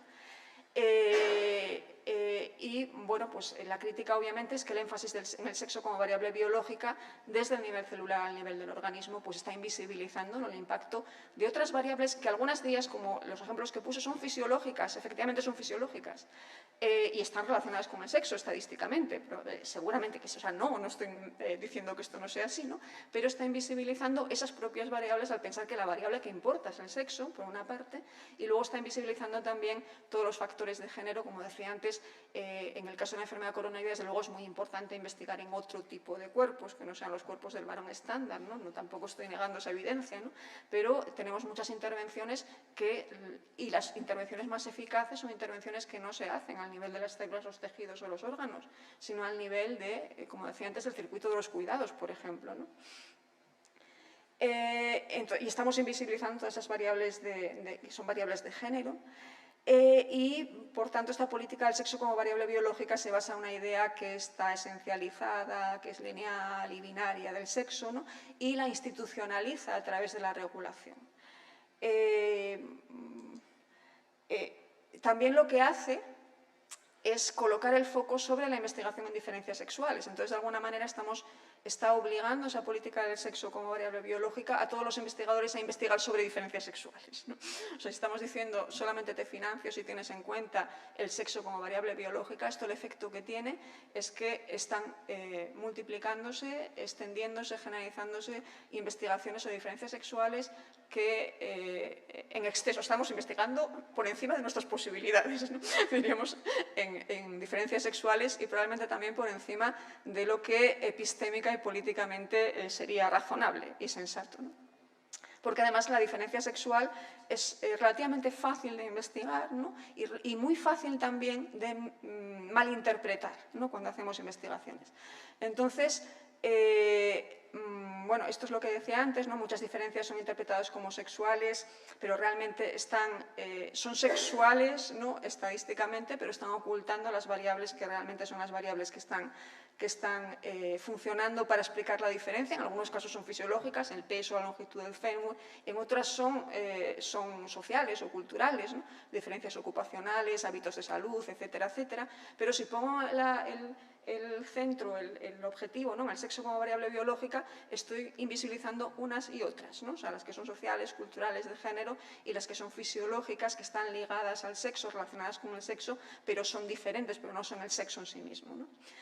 Y luego, pues, El estudio sobre diferencias sexuales tiene un montón de problemas estadísticos que se están manifestando continuamente, ¿no? Yo he visto algunas revisiones que se han hecho sobre todos los estudios, o un número importante de estudios hechos a raíz, ¿no?, del mandato de los Institutos Nacionales de la Salud, que han salido, porque además las revistas científicas están también imponiendo sus propios mandatos a raíz del mandato de los Institutos Nacionales de la Salud, ¿no? Entonces, muchas revistas científicas en biomedicina están también ya colocando este requisito, ¿no? Entonces, estamos invitando a investigar sobre diferencias sexuales, básicamente es lo que estamos haciendo, ¿no? Con un montón de problemas estadísticos, porque muchas veces pues, se encuentran diferencias sexuales, pero con una evidencia estadística que es inadecuada o que es inexistente, o sea, comparamos el valor de P en los sexos sin hacer estudios de interacción, los estudios de subgrupos no se hacen, en fin, hay un montón de problemas estadísticos que están apareciendo ahí y que hacen que estemos inflando, ¿no?, las diferencias sexuales. Y dando lugar a muchísimos falsos positivos. Y las diferencias sexuales se convierten también con muchísima facilidad en dimorfismos sexuales. O sea, lo que son diferencias estadísticas, porque en la mayor parte de las cosas que medimos encontramos diferencias, lo que hay es un grandísimo solapamiento, ¿no? Básicamente lo que se encuentra son solapamientos. Pero este énfasis en la diferencia lo que hace, lo que nos coloca otra vez en los dos cajones, ¿no? Estamos aquí o estamos aquí, ¿no? Somos mujeres y entonces metabolizamos así el medicamento, o somos hombres y lo metabolizamos de esta manera, ¿no? Cuando lo que se encuentra normalmente son, ya digo, grandísimos solapamientos, ¿no? Y que las diferencias sean estadísticamente significativas no quiere decir en muchos casos que lo sean clínicamente, en fin, tenemos todo tipo de problemas que estamos fijando, ¿no?, y extendiendo con este tipo de políticas. Entonces, bueno, simplemente para terminar, tenemos alternativas de pensar el sexo, a pensarlo de esta manera monolítica, ¿no? El sexo, como decía antes, lo que realmente es una colección de características, factores, procesos que se manifiesta de formas diferentes en distintos niveles de organización, ¿no?, genes, cromosomas, células, hormonas, tejidos, órganos, individuos, ¿no? Y la variable sexo además combina un conjunto de factores que son biológicos, pero también son sociales, culturales, políticos, geográficos, ¿no? Y todo esto está metido como si fuera una misma cosa, ¿no?, en los mandatos del sexo como variable biológica de los Institutos Nacionales de la Salud. Y entonces, dada esta complejidad del sexo, pues tratarlo como una única variable independiente pues es una práctica problemática como estaba defendiendo, y lo que estamos haciendo aquí es intentar solucionar un error, que es el de tratar a los hombres como norma, con otro error, que es tratar a los hombres y las mujeres como dos entidades distintas, ¿no? Entonces, bueno, esto es, por ejemplo, esto que tenéis aquí es una frase sacada de un libro, ¿no?, que dice: y de este modo celebramos la nueva norma femenina, ¿no? La mujer de los 60 kilos, o sea, no es que yo me lo haya inventado, es que se está diciendo, ¿no? O sea, estamos celebrando, o sea, ya estamos hartas del hombre de los 70 kilos y entonces ahora nuestra nueva norma es la mujer de 60 kilos. Y entonces ahora tenemos dos normas en vez de una. Volvemos a tener casi todos los cuerpos en rebeldía, ¿no? Porque, vale, no encajábamos en la norma de los hombres del hombre de 70 kilos, pero vamos a ver cómo encajamos en la norma de la mujer de los 60, ¿no? Entonces volvemos a crear cuerpos en rebeldía continuamente, ¿no? Y entonces esta mujer, esta nueva norma, tiene pechos y tiene un útero y tiene un corazón y tiene pulmones y tiene riñones, diríamos, ¿no? O sea, no tiene solamente genitales, sino que también tiene otros órganos que están a su vez también sexuados, ¿no? Es la nueva norma. Como decía, una alternativa, os recomiendo muchísimo, ¿no?, que leáis a Sarah Richardson, porque está pensando esto desde su grupo de investigación. Ella tiene un libro que es más viejo que las políticas, pero está ya un poco toda la crítica en este libro, no sé si lo conocéis, que se llama Sex Itself, o sea, el sexo mismo, ¿no?, que es toda una crítica a la historia de cómo se crea de la construcción del sexo biológico desde la ciencia, ¿no? Entonces, desde ese interés que Sarah Richardson siempre tuvo por este tema de cómo la ciencia, ahora la ciencia y la política, ¿no?, a través de mandatos como este de los Institutos Nacionales de la Salud, fijan el sexo, que es el sexo como variable biológica, está, ya digo, pensando en estas nuevas políticas y sus efectos que tienen. Ella y su grupo, ¿no?, están publicando bastante sobre esto. Y la propuesta de Sarah Richardson es lo que ella llama el contextualismo de sexo, ¿no? Es decir, bueno, claro que tenemos que atender al sexo en la investigación biomédica, por supuesto que sí, no estamos diciendo que esto en absoluto no lo debamos hacer, porque es importante el sexo, ¿no? Pero lo debemos hacer de una forma, digamos, adecuada desde el punto de vista epistémico y desde el punto de vista también de justicia y desde el punto de vista político y de género, ¿no? Entonces, el sexo no deberíamos entenderlo como una propiedad, como lo entienden estas políticas, una propiedad de cada cuerpo y que viene en dos modalidades distintas, ¿no? Hombre y mujer, sino como una constelación de rasgos, estructuras y procesos que, como decía antes, se manifiestan de formas diferentes en distintos niveles de la organización. Hay ocasiones en las que pues, podemos tratarlo como una variable dicotómica y categórica y en otras es una variable continua, ¿no? Por ejemplo, si hablamos de niveles hormonales o de cromosomas, ni siquiera incluso, o sea, absolutamente dicotómica y categórica nunca del todo lo es, como bien sabemos, ¿no? Pero hay contextos en los que es, digamos, adecuado epistémicamente tratarla de este modo, pero hay otros contextos en los que no lo es en absoluto, ¿no? Entonces, por eso, cómo pensemos el sexo como variable biológica es siempre dependiente del contexto de nuestra investigación, ¿no? De qué preguntas estamos haciendo en nuestro material, de qué hipótesis tenemos también acerca de cómo está funcionando el sexo en este caso, etcétera, etcétera. Entonces, el sexo es una variable que es plural y es contextual. Y debemos pensar más bien en esas otras, en qué variables están relacionadas con el sexo, ¿no? Como decía antes, pueden ser biológicas, fisiológicas o pueden ser culturales, de género y tal, ¿no? Y evitar, ¿no?, pensar de esa forma monolítica en el sexo. Y las variables que están relacionadas con el sexo, hay algunas investigaciones en las que serán relevantes y otras en las que no lo serán, ¿no? De tal manera que dependiendo de qué estemos investigando, pues cómo operativizamos y cómo conceptualizamos el sexo debería ser diferente y no siempre viene, diríamos, ¿no?, en dos categorías y siempre las mismas categorías sobre los mismos materiales, ¿no? Por ejemplo, un ejemplo que pone ella es una investigación que se hace sobre cómo los estrógenos influyen sobre la resistencia a las infecciones, ¿no? Entonces, dice, bueno, claro, si pensamos en cómo los estrógenos influyen sobre la resistencia a las infecciones, parece que hay un papel protector de los estrógenos en la resistencia a las infecciones, pues la tendencia general es decir, bueno, pues tenemos mujeres y hombres, estrógenos, hormonas sexuales, ¿no? Dice, bueno, pues en este caso, categorizar la variable sexo, ¿no?, la variable biológica sexo, pues no tiene sentido que lo hagamos, que diferenciemos mujeres y hombres, ¿no? Porque las mujeres, los niveles de estrógeno dependen muchísimo de en qué etapa del ciclo menstrual están o si están ya en la menopausia o no lo están.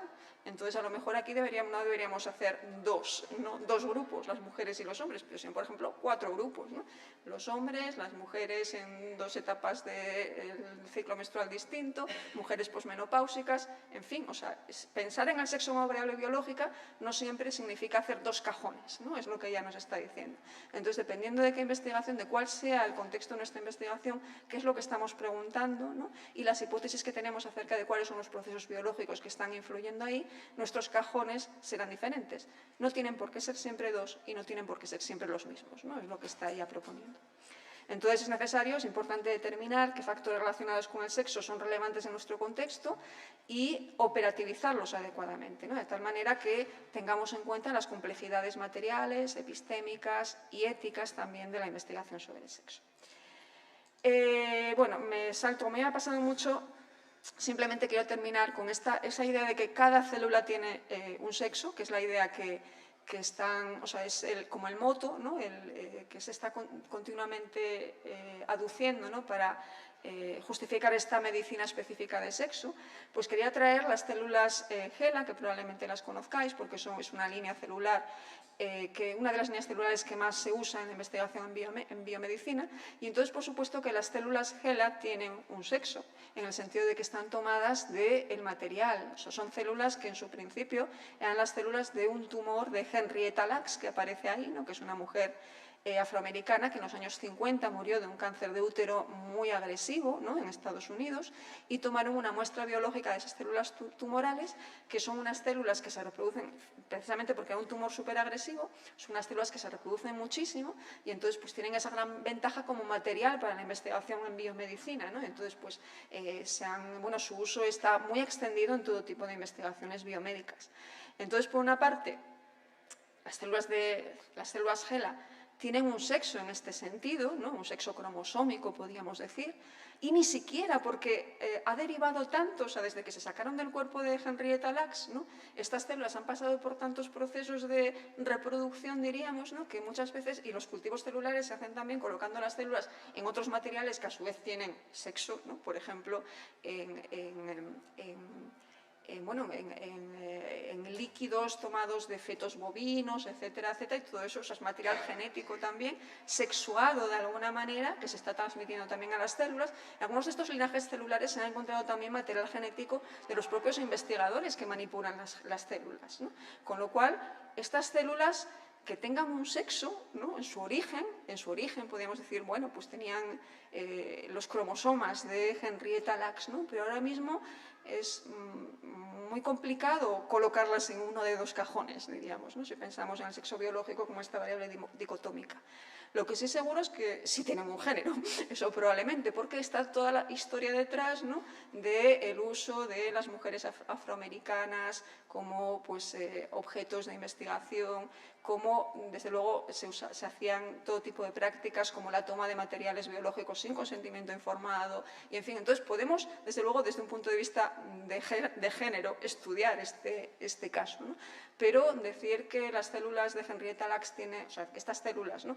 tienen un sexo que va a tener una influencia directa, ¿no? en que si son células tomadas de un cuerpo de una mujer o de un cuerpo de hombre, nos van a dar información diferente acerca de cómo un medicamento que vaya a ser, ¿no? el resultado de una investigación básica con estas células va a afectar de forma diferente a mujeres y hombres, pues no. Y con esto siento que me he pasado bastante. Os doy las gracias por haberme escuchado y nada, pues hasta aquí. No sé.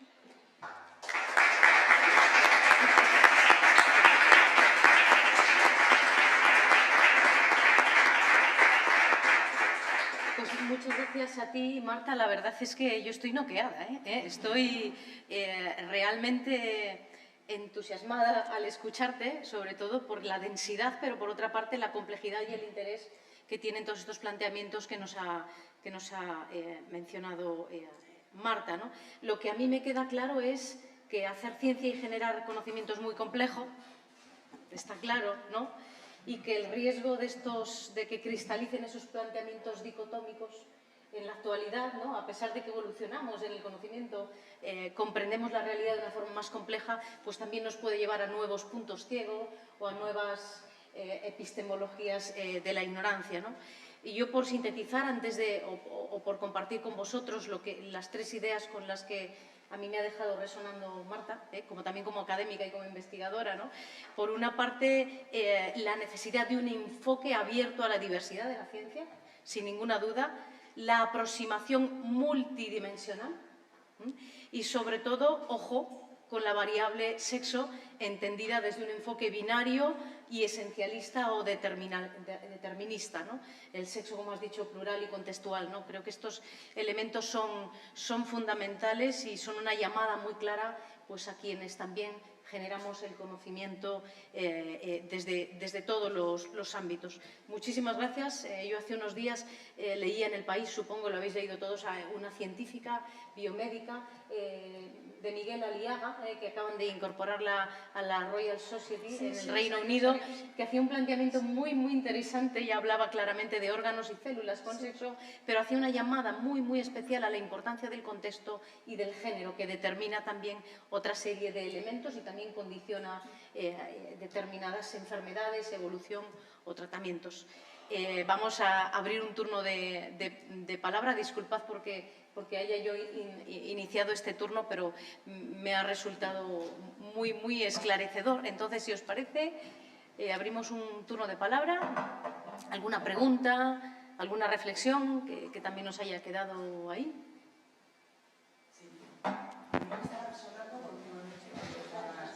Hablando que, o sea, una de las grandes ausencias en todo este planteamiento que has hecho, pero que en el fondo está como muy presente, es, digamos, el reto que nos plantean las personas trans y las personas no binarias, ¿no? Con sus cuerpos. Hablar de cuerpos no binarios implica para mí también incorporar en este discurso, ¿no?, de la exclusión en la salud de aquello que nos importa, que es toda esta realidad de personas que cuando se habla de sexo, evidentemente a mí me viene también esta confusión continua en la nomenclatura. O sea, yo no sé cuando estás hablando de sexo, ¿no? Cuando se habla de sexo en general, cuando se habla de género, creo que continuamente hay un baile y no me queda claro en realidad cuando hacemos alusión a qué, pero eso tiene una gran repercusión justamente en esto que hablamos. Otra de las cuestiones sería cuando comentabas esta parcialidad del cuerpo, qué interesante como concepto. O sea, yo creo que es una gran oportunidad a desorganizar el cuerpo como órgano, digamos, que está secuestrado por el sexo binario, y entonces me da la oportunidad como de desarmar y poder hacer una lectura no binaria y por lo tanto menos excluyente de esos cuerpos abyectos que quedan al margen de la ciencia. Bueno, no sé, o sea, como muy inspirador y con muchas preguntas también, con pocas respuestas, pero que en realidad es verdad, ¿no? Y en la práctica médica, yo que hasta hace poco he trabajado en la salud pública y nos encontramos en cómo nombrar a los cuerpos, cómo nombrar a esos cuerpos que no se identifican con esos binarios, ¿no? Cuando decimos mujer, ¿de qué estamos? Es que claro, yo no sé de qué estamos hablando. Cuando estabas hablando de mujer, digo, claro, ¿a qué nos estamos refiriendo? ¿Nos estamos refiriendo a lo biológico, a la estructura biológica de lo que hay detrás de aquello que entendemos como una mujer? Pero claro, es que la mujer en este momento, ¿qué es, no? Cuando hablamos de mujeres, ¿no? Entonces, o cómo son los cuerpos de las personas no binarias, ¿no? Tratado por la medicina. No sé, son grandes interrogantes que nos despiertan como a mí también mucho interés y bueno, ahí como no seguir preguntándonos, ¿no? Para encontrar espacios de no exclusión. Bueno, muchas gracias. Gracias a ti por la intervención. Sí, yo creo, por eso también yo decía al principio, bueno, lo que tenemos aquí, esto nace de muchas perplejidades, ¿no? Porque decir, bueno, queríamos hablar de un problema y estamos creando más, ¿no? Para empezar por ahí. Y también de un cuestionamiento y tensiones y cuestiones que son difíciles de resolver, ¿no? Por una parte, esto que decías al principio, ¿qué pasa con los cuerpos que no encajan en estos dos modelos? Claro, este es una parte muy importante de este problema de la nueva medicina basada en el sexo, que es que nos da dos opciones, o sea, nos da dos opciones, y entonces esto es un problema. Y dicen, bueno, antes teníamos una y ahora tenemos dos, vale, pero es que sigue habiendo muchos cuerpos que no encajan, es más, hay muchos cuerpos que aunque sean como muy estándar, tampoco encajan. Entonces, pues, los cuerpos siguen en rebeldía.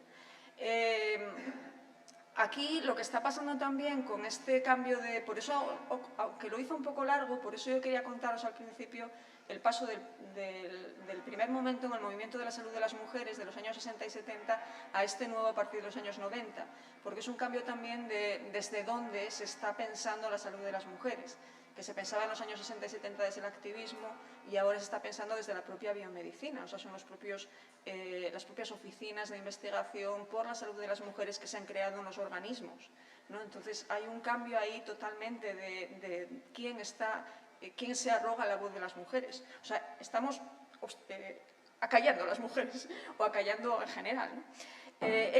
Anne Ekman, que ya hizo una crítica de estas ya en los años 90, o sea, ella ya estaba criticando este cambio de perspectiva y este cambio de este proceso de cambio del movimiento de la salud de las mujeres. Decía que esto donde nos estaba llevando era a evitar lo epistémicamente difícil, o sea, lo que es difícil de conocer, porque si decimos, si los cuerpos vienen en dos modelos, entonces ahí nos podemos mover bien. Si ya no empezamos a pensar en los cuerpos que no encajan, esto es complicado. O sea, es complicado epistémicamente y es complicado también epistémicamente entender esa articulación de la que tú hablabas entre el sexo y el género. O sea, yo estoy aquí hablando continuamente de mujeres y de sexo porque es como está en el discurso, ¿no?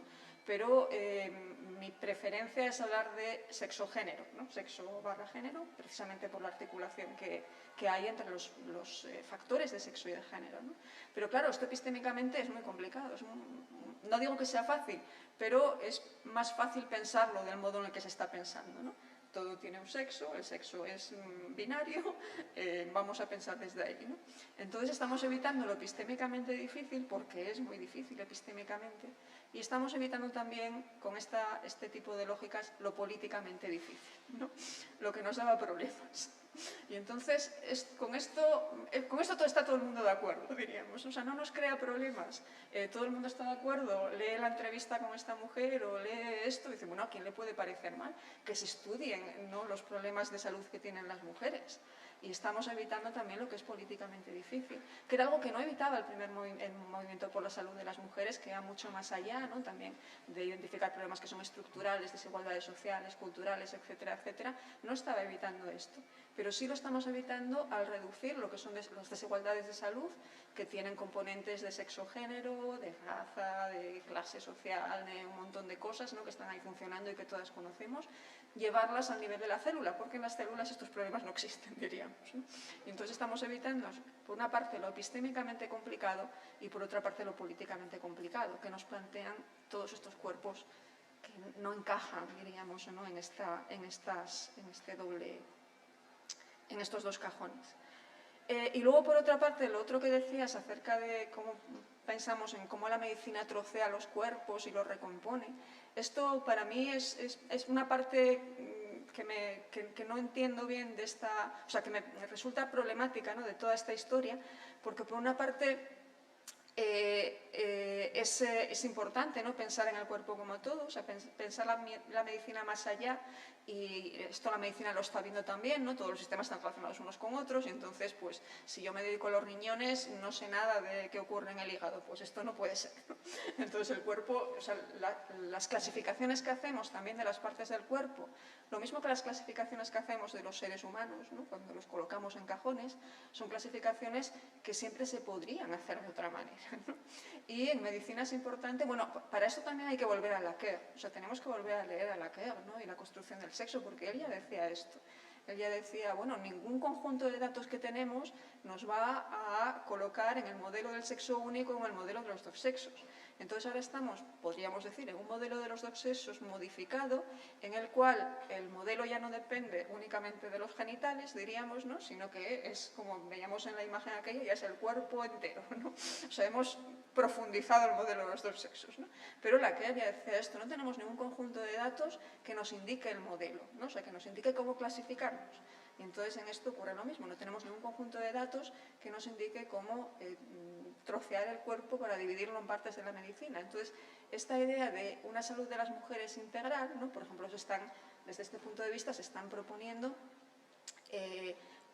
la medicina de las mujeres como una especialidad más en medicina, ¿no?, como uno se especializa en nefrología o en cirugía vascular o en lo que sea, pues que haya una especialidad en salud de las mujeres, que sea integral, precisamente porque como el sexo está en todo el cuerpo y no podemos reducirlo a los genitales y los pechos, ¿no?, entonces pensemos en la salud de la mujer de un modo integral. Esto es una idea bárbara, pensemos en la salud de todo el mundo de una forma integral, ¿no?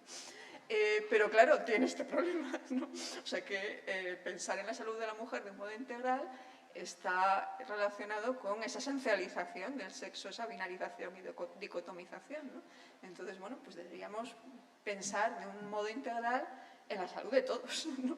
Pero toda esta idea de crear departamentos específicos, especialidades en medicina de salud de las mujeres bajo esta, que obviamente, a ver, no estoy negando, no estoy criticando la investigación en salud desde el punto de vista de género, ¿no?, pero esa etización, ¿no?, diríamos, ¿no?, de la salud de las mujeres tiene consecuencias y tiene implicaciones y tenemos que repensarla, quizá.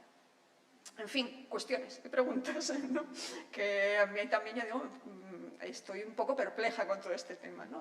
Porque por una parte, pues efectivamente nace de una preocupación, pues que tiene mucha, que es muy justa, ¿no? Y apropiada y adecuada, pero nos está llevada por el camino en el que está siendo llevada, ¿no?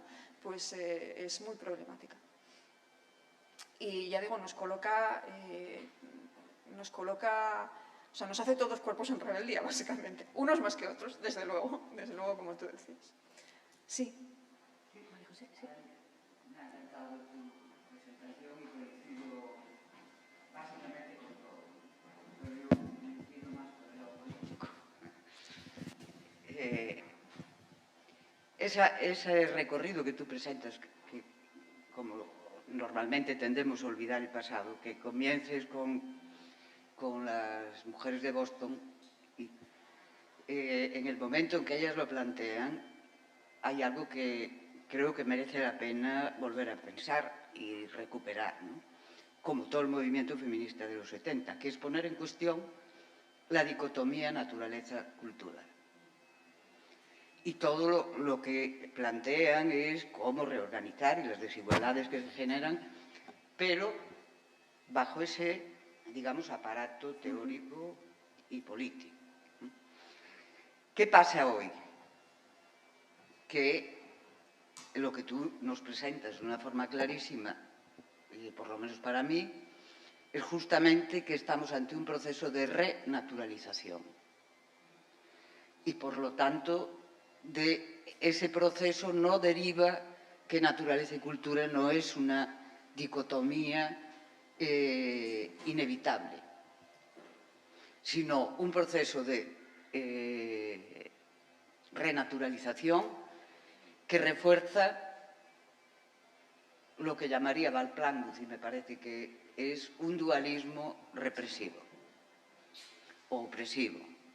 Es decir, no toda dicotomía, no toda distinción, podemos utilizar femenino masculino, lo que queramos, crudo, cocido, no son dualismos opresivos.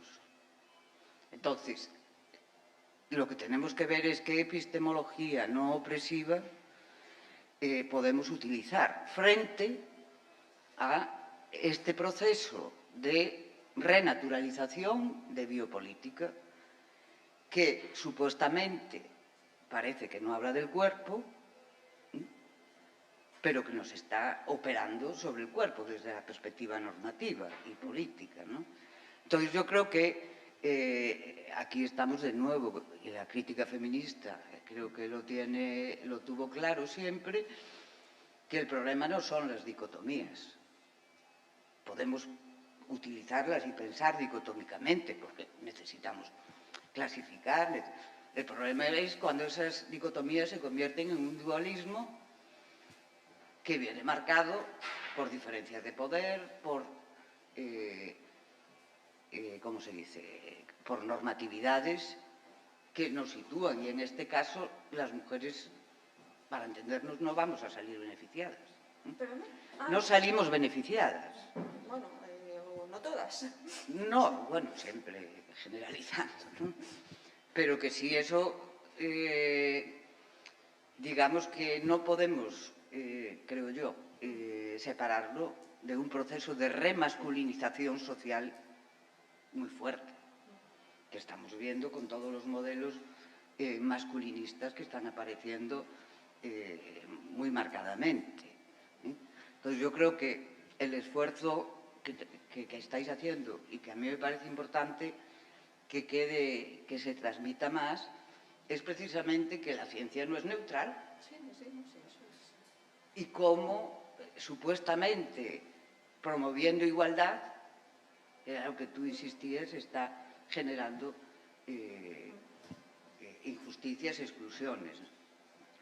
Sí, bueno, sí, estoy de acuerdo. Y luego, además, estás ahí señalando otro problema. Decía antes, cómo esta idea de cómo se está llevando a cabo, ¿no?, atender a la salud de las mujeres a través de políticas como la del sexo como variable biológica está, digamos, ocultando, ¿no? o tapando lo políticamente difícil y lo epistémicamente difícil, los cuerpos difíciles, ¿no? Estamos tapando los cuerpos difíciles también con esta idea. Y además se hace de alguna manera cooptando el propio feminismo, ¿no? Que es lo que tú apuntabas ahora. Es como, volviendo al principio, o sea, se presentan como políticas feministas, diríamos, cuando realmente podemos poner en cuestión que lo sean. Como al principio empezaba mi charla contando el episodio de la Viagra femenina, ¿no? De disfunción sexual femenina, esa investigación. Pues ahí hubo una cooptación clarísima del feminismo. O sea, cuando para la aprobación de ADI, que es un medicamento que la Food and Drug Administration aprobó en 2015 para el tratamiento de la disfunción sexual femenina, que es un medicamento que tiene poquísima eficacia y muchísimos efectos secundarios, ¿no? Y entonces se aprobó con una campaña activista fake, diríamos, ¿no? O sea, una campaña activista promovida por la propia farmacéutica que estaba intentando poner a la venta el medicamento, que lanzó una campaña aliándose, o sea, consiguiendo para su alianza organizaciones de mujeres y todo eso, diciendo, claro, es que hay la Food and Drug Administration tiene prácticas sexistas porque hay 10 medicamentos aprobados para disfunción sexual masculina y 0 para disfunción sexual femenina. Y esto es porque la Food and Drug Administration es sexista, ¿no?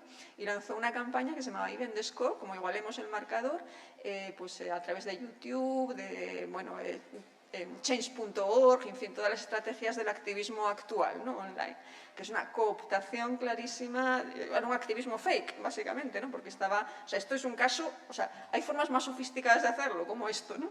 Pero en este caso era fake total, absolutamente total, ¿no? Y la Food and Drug Administration se vio tan presionada porque, claro, a ti te llega eso y dices, ostras, la Food and Drug Administration tiene 0 medicamentos aprobados para los problemas de salud de las mujeres, sexuales de las mujeres y un montón para los de los hombres. Esto es porque no atienden a mis problemas, ¿no? Y entonces firmo la campaña, tal, y hubo tanta presión para la Food and Drug Administration que el medicamento se aprobó. O sea, un medicamento que antes no habían dado de paso por escasa eficacia y efectos secundarios, ¿no? Fue aprobado después de esta campaña, que era una campaña totalmente inventada, o sea, una campaña falsamente activista, ¿no? Y entonces, a ver, esto no es tan exagerado, ¿no? Ni tan como en este caso, pero estamos también vendiendo políticas feministas, ¿no? Cuando realmente, pues efectivamente es muy cuestionable que lo sean y estamos volviendo, una renaturalización efectivamente, como tú estás diciendo, estamos volviendo bueno, pues a reducir lo que es ser mujer, estamos definiendo lo que es ser mujer, ¿no? De una manera muy reduccionista, y además que no es adecuada tampoco, o sea, no solamente desde el punto de vista político, que estoy contigo ahí, pero es que no es adecuada desde el punto de vista tampoco epistémico, diríamos, ¿no? Entonces sí, completamente de acuerdo. Muy bien, pues estamos en hora, ya estamos un poquito fuera de hora, o sea que hacemos el cambio de actividad, ¿sí? Muchas gracias, Marta. Un aplauso, ¿no?